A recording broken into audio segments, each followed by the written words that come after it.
Finally 2020 నుంచి 5 years పాటు ఒక ప్రాజెక్ట్ పై ఏం రత్నం గారు కష్టపడుతున్న హరిహర వీరమల్లుని ఇంకొన్ని రోజుల్లో థియేటర్స్ లో మనం చూడబోతున్నాం. మూవీ ట్రైలర్ ని కూడా రిలీజ్ చేశారు మూవీ టీమ్. ఇలా ఎంతమంది తెలుసో 2021 వకీల్ సాబ్ మూవీ రిలీజ్ కి 1 మంత్ ముందే ఈ హరిహర వీరమల్లు మూవీని అనౌన్స్ చేశారు. కానీ ఆ తర్వాత పవన్ కళ్యాణ్ గారు భీమ్లా నాయక్ ని కంప్లీట్ చేశారు, బ్రో ఫిలిం ని కంప్లీట్ చేశారు, సుజిత్ గారితో ఓజీ ఫిలిం ని కూడా మొదలు పెట్టారు. కానీ 4 ఇయర్స్ అయినా ఈ ఫిలిం ని మనం చూడలేకపోయాం. అన్ని ఫిలిమ్స్ ని కంప్లీట్ చేసిన పవన్ కళ్యాణ్ గారు ఈ ఫిలిం ఎందుకు కంప్లీట్ చేయలేకపోయారని, ప్రొడ్యూసర్ ఏం రత్నం గారు ఈ ఫిలిం కి అయిన డేట్స్ ని ఎందుకు తీసుకోలేకపోయారనేది మనకు తెలియదు. ఈ ప్రాజెక్ట్ ఇంత డిలే అవ్వటం వల్ల వెయిట్ చేసి డైరెక్టర్ క్రిష్ గారు కూడా ప్రాజెక్ట్ నుంచి తప్పుకొని అనుష్క గారితో ఘాటి అనే ఒక ఫిలిం ని కూడా స్టార్ట్ చేశారు. అండ్ సర్ప్రైజింగ్ గా 5 ఇయర్స్ బ్యాక్ మొదలు పెట్టిన ఈ హరిహర వీరమల్లు రిలీజ్ అవుతున్న ఇదే మంత్ లో జూలై 11th నే ఘాటి మూవీని కూడా రిలీజ్ చేస్తున్నట్లు అనౌన్స్ చేశారు. క్రిష్ గారు తప్పుకోవటం, ప్రొడ్యూసర్ వాళ్ళ సన్ జ్యోతి కృష్ణ ఈ ఫిలిం ని కంప్లీట్ చేయటం, ఇలా జరిగిందంతా అందరికీ తెలుసు. ఇన్ని డిలేస్, డైరెక్టర్ చేంజ్ అవ్వటం, ఇన్ని ఇయర్స్ సినిమాని లాగేసరికి ఆడియన్స్ కి కూడా ఈ సినిమాపై ఎక్స్పెక్టేషన్స్ లేదు. నార్మల్ ఆడియన్స్ కి అసలు ఈ సినిమా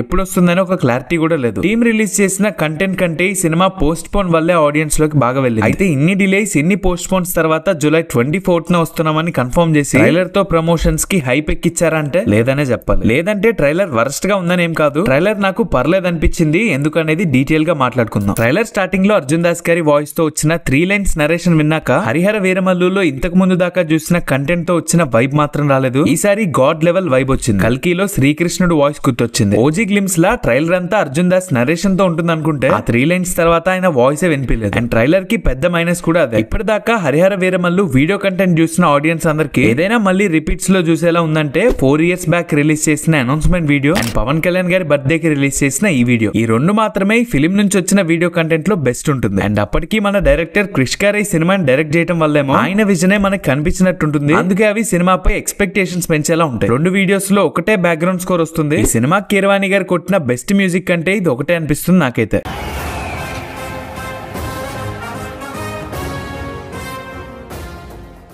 అయితే ఇప్పుడు ఆ 2 బెస్ట్ అని ఎందుకు మాట్లాడుతున్నా అంటే, ఒక అనౌన్స్మెంట్ వీడియో ఏదైతే చేయాలో అంత కంటెంట్ ఆ వీడియోలో ఉంటుంది. ఒక గ్లిమ్స్ లా రిలీజ్ చేసిన ఈ వీడియో ఏం చేయాలో అదే చేసి ఆడియన్స్ లో ఎక్స్పెక్టేషన్స్ పెంచేలా ఉంటుంది. కానీ కొన్ని డేస్ లో రిలీజ్ అవుతున్న ఈ ఫిల్మ్ కి ఇప్పుడు రిలీజ్ అయిన ట్రైలర్ ఆ ట్రైలర్ చేయాల్సిన పని, ఆ ట్రైలర్ క్రియేట్ చేయాల్సిన ఇంపాక్ట్ చేయలేకపోయింది. కింగ్ హరిహర రాయలు గురించి సినిమాకి ముందు మాక్సిమం మన ఎవరికి తెలుసుండదు. మన తెలుగు వారైనా విజయనగర సామ్రాజ్యాన్ని స్థాపించిన ఈ హరిహర కింగ్ గురించి మనలో చాలా మందికి ఏం తెలియదు. కాబట్టి సినిమాలో వాళ్ళు చూపిపోతున్న కథ ఏంటి, సినిమా దేని గురించి జరగబోతుంది, సినిమాకి ఏం ఎక్స్పెక్ట్ చేసి వెళ్లాలనే క్లారిటీని ఆడియన్స్ కి ఇంకా ఈ ట్రైలర్ తో ఇవ్వలేదు. ట్రైలర్ స్టార్టింగ్ ఒక 1 minute సినిమా ఏంటని చూపించారు. ట్రైలర్ మంచిగానే వెళ్తుంది అనుకునే టైం కి ఫైట్ సీక్వెన్స్ తో నింపేసి పవన్ కళ్యాణ్ గారికి ఎలివేషన్ డైలాగ్స్ పెట్టేసి ట్రైలర్ ఎండ్ చేశారు. హిందూగా బతకాలంటే పన్ను చెల్లించాల్సిన సమయం, ఈ దేశ శ్రమ బాద్షాల పాదాల కింద నలిగిపోతున్న సమయం అని, మొఘల్స్ మన ఇండియాని రూల్ చేస్తున్న టైంలో జరిగే కథని, ఆ టైంలోని ఒక వీరుడు కథని అర్జున్ దాస్ గారి వాయిస్ తో మంచిగానే ఇంట్రడక్షన్ ఇచ్చారు. ఆ తర్వాత కూడా బాబీ డియోల్ క్యారెక్టర్ గురించి ఇది నేను రాసే చరిత్ర,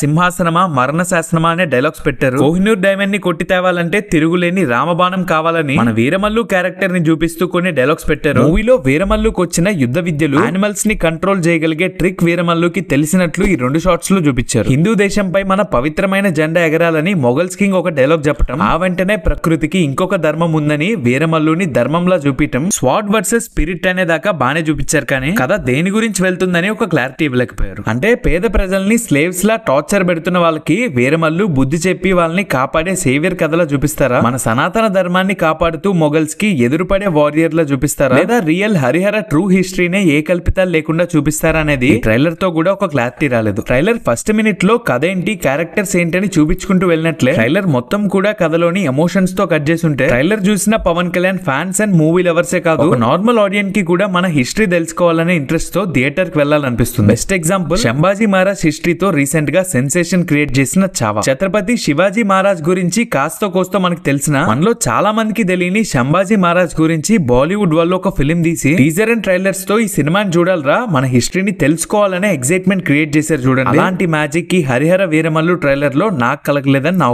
ఒపీనియన్ కంటే నా బాధ అంటాం బెటర్ ఏమో. మన తెలుగు కింగ్ హిస్టరీ అయినా ఇలాంటి కథని great story telling, great emotions తో చూపిస్తారా లేదా అనే డౌట్స్ అన్ని ఇలాంటి ట్రైలర్స్ ఇచ్చే ఇంపాక్ట్ తోనే పోతాయి. చావా టీజర్ ట్రైలర్ చూసినప్పుడు మన సనాతన ధర్మం కోసం ప్రాణాలు ఇచ్చిన ఒక గ్రేట్ కింగ్ స్టోరీ చూడబోతున్నామని ఎలా అయితే క్లారిటీ వచ్చిందో, ఈ కథ కూడా దేని గురించి అని ముందే ఒక క్లారిటీతో ఆడియన్స్ ని ప్రిపేర్ చేస్తే మన తెలుగు వాళ్ళకే కాదు ప్రతి ఒక్క ఇండస్ట్రీ వాళ్ళకి మన కింగ్ గురించి తెలుసుకోవాలనే ఎక్సైట్మెంట్ వస్తుంది. మన కింగ్ హిస్టరీ అందరికీ తెలుస్తుంది. ఇలాంటి సినిమాతో పవన్ కళ్యాణ్ గారి నేమ్ కూడా గట్టిగా వినపడుతుంది. కానీ హిస్టరీని హిస్టరీలా చూపించకుండా ఒక కమర్షియల్ సినిమాలా హీరోని ఎలివేట్ చేస్తూ హీరో ఎక్కడా తగ్గకుండా వన్ సైడ్ కొట్టుడే చూపిస్తారేమో అనే భయాన్ని పోగొట్టలేకపోయారు. బట్ కథ అలాగే ఉంటుందని ట్రైలర్ చూసి చెప్పలేం. బికాస్ మన క్రిష్ గారు ఎంత పొటెన్షియల్ ఉన్న డైరెక్టర్ అని మన అందరికీ తెలుసు. ప్రీవియస్ గా గౌతమి పుత్ర శాతకర్ణి లాంటి హిస్టారిక్ ఫిల్మ్ ని కూడా డైరెక్ట్ చేశారు ఆయన. అలాంటిది పవన్ కళ్యాణ్ గారితో ఇలాంటి పాన్ ఇండియా ఫిల్మ్ ని మంచిగానే రాసుంటారని నమ్మకం ఉంది. కానీ సినిమాని ఆయన ఎంతవరకు తీశారో, జ్యోతికృష్ణ గారు ఎంతవరకు తీశారో మనకు తెలియదు కదా. మేబీ సినిమాని కష్టపడి ఒక విజన్ తో రాసిన క్రిష్ గారే కంప్లీట్ చేసి ఉంటే ఈ కన్ఫ్యూజన్స్ లేకుండా సినిమాలో వాళ్ళు ఏం చెప్పబోతున్నారని ట్రైలర్ తో క్లారిటీగా చూపించేవారు. నా వరకు ఉన్న మెయిన్ భయం, ఒక పేపర్ లో ఉన్న కథని, ఆ కథ రాసినప్పుడు ఉన్న సోల్ ని సగం నుంచి తీసిన జ్యోతికృష్ణ గారు ఎంతవరకు అర్థం చేసుకున్నారని. నిజంగా పేపర్ పై ఉన్నది తీస్తే ముందు అనుకున్న విజన్, చెప్పాలనుకున్న కథ ప్రాపర్ గా ఆడియన్స్ కి కన్వే అవుతుందా లేదా అని. అండ్ ఒక ట్రైలర్ కట్ ఎంత బాగా చేసినా దాన్ని రేంజ్ పెంచేది ఆ ట్రైలర్ లో ఉండే మ్యూజిక్. కానీ ఈ ట్రైలర్ లో కీరవాణి గారు కొట్టిన మ్యూజిక్ చాలా డిసప్పాయింట్ చేసింది నా వరకు. ట్రైలర్ లో పవన్ కళ్యాణ్ గారి ఎంట్రీ షాట్ దగ్గర నుంచి చాలా సేపు ఒకటే మ్యూజిక్ ప్లే అవుతూనే ఉంటుంది. ఆ ఒక్క పార్ట్ నే సగం ట్రైలర్ పెట్టేశారు కీరవాణి గారు. మధ్యలో యాక్షన్ సీన్స్ పడతాయి, ఎమోషన్ సీన్స్ లోని షార్ట్స్ పెట్టారు. అయినా మ్యూజిక్ చేంజ్ అవ్వకుండా సగం ట్రైలర్ అంతా ఆ సాంగ్ ప్లే అవుతూనే ఉంటుంది. దానికి నాకు ఈ ట్రైలర్ లో మ్యూజిక్ చాలా డిస్టర్బింగ్ గా అనిపించింది. కీరవాణి గారు రాజమౌళి గారికి అంత బెస్ట్ మ్యూజిక్ ఇస్తారా, లేదా రాజమౌళి గారే ఆయన దగ్గర నుంచి అంత బెస్ట్ మ్యూజిక్ తీసుకుంటారా అనేది తెలియదు. కానీ మిగిలిన సినిమాలకి ఆయన కొట్టే మ్యూజిక్ తో ఆయన నుంచి ఎంతో ఎక్స్పెక్ట్ చేసే మనల్ని డిసప్పాయింట్ చేస్తూనే ఉంటారు. బట్ నేను ముందు మాట్లాడినట్లు ఈ రెండు వీడియోస్ లో ఉన్న మ్యూజిక్ అయితే పీక్ లో ఉంటుంది. హరిహర వీరమల్లు అనగానే ఆ మ్యూజిక్ కే గుర్తొస్తుంది నాకు. మేబీ ఆ రేంజ్ మ్యూజిక్ ముందే వింటం వల్లేమో నెక్స్ట్ వచ్చిన వాటిలో ఆయన మ్యూజిక్ అంతగా ఎక్కట్లేదు. నాకు మూవీలో సాటిస్ఫై చేస్తారని కోరుకుందాం. ఫైనల్ గా ట్రైలర్ తో నేను డిసప్పాయింట్ అయింది ఒక్క మాటలో చెప్తే, ఫ్యాన్స్ కి ఊపు తెప్పించేలా, ఫ్యాన్స్ ని ఎగ్జైట్ చేసేలా ఈ ట్రైలర్ ని కట్ చేశారు. కానీ ఒక ట్రూ హిస్టరీని మనం చూడబోతున్నాం, హరిహర అనే ఒక కింగ్ హిస్టరీని మనం ఈ సినిమాతో చూడబోతున్నాం అనే ఎగ్జైట్మెంట్ తెప్పించేలా కట్ చేయలేకపోయారు. వీడేంటి వీడియో మొదలు పెట్టిన దగ్గర నుంచి నెగిటివ్ గానే మాట్లాడుతున్నాడు అనుకోకండి. ఇవి నాకు నచ్చని నెగిటివ్స్ కాదు. పవన్ కళ్యాణ్ గారు ఒక హిస్టరీని చెప్దామని సెలెక్ట్ చేసుకున్న ఇంత గ్రేట్ సబ్జెక్ట్ ని ప్రాపర్ గా ఎగ్జిక్యూట్ చేశారా లేదా అనే డౌట్ తో వచ్చిన భయం మాత్రమే. ఇప్పుడు ఈ సినిమాకి ఒక రేంజ్ ఎక్స్పెక్టేషన్స్ ఎవరికి లేకపోయినా ఈ సినిమా అనౌన్స్మెంట్ వీడియో నుంచే ఈ సినిమాపై ఫుల్ హైప్ ఉంది నాకు. ఈ ప్రాజెక్ట్ పై 4 ఏళ్ల క్రితమే అంత హైప్ పెట్టుకున్న నాకు ఈ ప్రాజెక్ట్ విషయంలో చిన్న చిన్నగా ఇన్ని జరగటం వల్ల ఇలాంటి డిసప్పాయింట్మెంట్ కామన్. అలా అని ట్రైలర్ నాకు నచ్చలేదని కాదు. కథ గురించి చెప్పిన 1 మినిట్, సినిమాలోని కొన్ని డైలాగ్, ఇలా చాలా వాటి గురించి ముందు నేను డిస్కస్ చేసా కదా, అవన్నీ నాకు నచ్చినవే. బట్ ట్రైలర్ కట్ మాత్రం బాలేదని చెప్పాను అంతే. ఒకటి కాదు, రెండు కాదు, చాలా షార్ట్స్ లో క్లియర్ గా తెలుస్తుంది సినిమాకి పెట్టిన బడ్జెట్. విఎఫ్ఎక్స్ ఉన్న షార్ట్స్ గురించి నేనైతే మాట్లాడను. మూవీ వచ్చేదాకా టీమ్ సినిమాని చెక్తూనే ఉంటారు కాబట్టి ఫైనల్ అవుట్పుట్ లో థియేటర్ లో బెస్ట్ గానే ఉంటుందని నమ్మకం వచ్చింది. బికాస్ ట్రైలర్ లోని కొన్ని షార్ట్స్ లోని CGI, కొన్ని విఎఫ్ఎక్స్ షార్ట్స్ చాలా బాగున్నాయి. సినిమాలో ఈ షిప్ లో ఉండే సీక్వెన్స్ ఎప్పుడు వస్తుందో తెలియదు, కానీ సీక్వెన్స్ కోసం నేను చాలా వెయిటింగ్. టీజర్ లో ఉన్న ఈ షాట్, ఈ షాట్, ఈ షాట్, ఈ షాట్, ఇవే కాదు చాలా షార్ట్స్ చాలా బాగా అనిపించాయి. విజువల్ గా ఫిల్మ్ ని మనకి గ్రాండియర్ గా చూపించడానికి టీం పెట్టిన ఎఫర్ట్స్ అంతా కనిపిస్తున్నాయి. మాక్సిమం కథ మనకి ఇంతకు ముందు వచ్చిన టీజర్ లో చూపించిన పేదవాళ్ళ కష్టాలని దొర దోచుకుంటే, దొరని గోల్కొండ నవాబ్ దోచుకుంటాడు, ఆ నవాబుని ఢిల్లీలో ఉండే మొఘల్ చక్రవర్తి దోచుకుంటాడు, వాళ్ళ పైనున్న దొంగలందరినీ దోచుకోవడానికి భగవంతుడు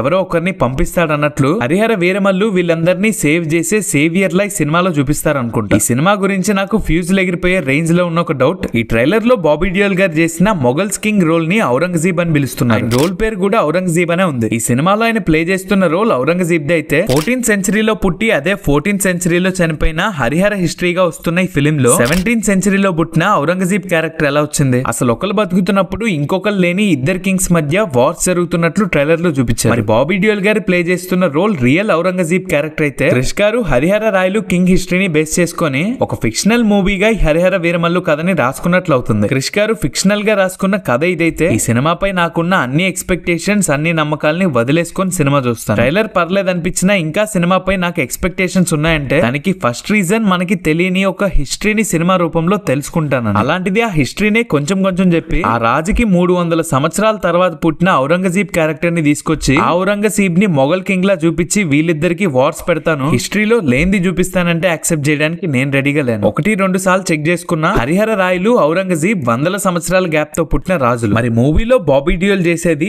రియల్ ఔరంగజీబ్ రోల్ కాదు, నేమ్ తో ఉండే ఒక మొఘల్ కింగ్ క్యారెక్టర్ అంటారేమో. అలా చెప్పినా పర్లేదు, కానీ ఈ కథలో కొంతే నిజంగా జరిగింది, మిగతాదంతా ఫిక్షనల్ గా రాసిందంటే ఈ కథపై ఆశలు వదులుకొని చాలా ఇయర్స్ తర్వాత మన కళ్యాణ్ బాబు ని బిగ్ స్క్రీన్స్ పై చూసి ఆనందపడడానికి మాత్రమే థియేటర్స్ కి వెళ్ళాలి. ప్రొడ్యూసర్ ఏం రత్నం గారు చావా ఫిల్మ్ తో పోల్చి మాట్లాడేసరికి ఇది కూడా రియల్ హిస్టరీని చూపించే ఫిలిం అనుకున్నాం గానీ ఈ రెండు క్యారెక్టర్స్ టైం పీరియడ్ ని చూసాక క్లారిటీ వచ్చింది. మాక్సిమం ఈ ఫిలిం ఆ క్యారెక్టర్స్ ని యూజ్ చేసుకుని రాసుకున్న ఫిక్షనల్ కథ అయి ఉంటుంది. లైక్ మన రాజమౌళి గారి త్రిబులర్ లాగా. టీజర్ లో ఉన్న కొన్ని సీన్స్ లోని షార్ట్స్ చూస్తే రియల్ గా హరిహర స్టోరీలో జరిగిన కొన్ని ఈవెంట్స్ ని కూడా చూపిస్తారనిపిస్తుంది. సినిమాకి హైప్ పెరగడానికి, థియేటర్స్ కి జనాలు రావడానికి సాంగ్ టీజర్ ట్రైలర్స్ తో పని లేదు. బికాస్ అక్కడ ఉంది మన పవర్ స్టార్ పవన్ కళ్యాణ్ గారు. ఆయన నేమ్ చాలు టికెట్స్ తెగడానికి. బట్ ఏం రత్నం గారు ఎన్ని ఇయర్స్ పెట్టిన డబ్బుల్ కి ఆయన చేసిన రిస్క్ కి ఆయన సాటిస్ఫై అయ్యేంత మనీ రిటర్న్స్ రావాలన్నా, వేరే ఇండస్ట్రీ ఆడియన్స్ ఈ సినిమాని చూడాలన్నా ట్రైలర్ తో కంటెంట్ తో ఆడియన్స్ లో ఎక్సైట్మెంట్ పెంచడం ఖచ్చితంగా జరగాల్సింది. ట్రైలర్ నాకైతే ఓకే అనిపించింది. కంటెంట్ ఎలా ఉన్నా, కథ ఎలా ఉన్నా మన పవన్ కళ్యాణ్ గారి కోసం రిలీజ్ రోజు మార్నింగ్ అంతా థియేటర్ లోనే ఉంటాం. థియేటర్ నుంచి సాటిస్ఫాక్షన్ తో బయటకు వచ్చేలా సినిమా ఉండాలని కోరుకుంది. ఏం రత్నం గారు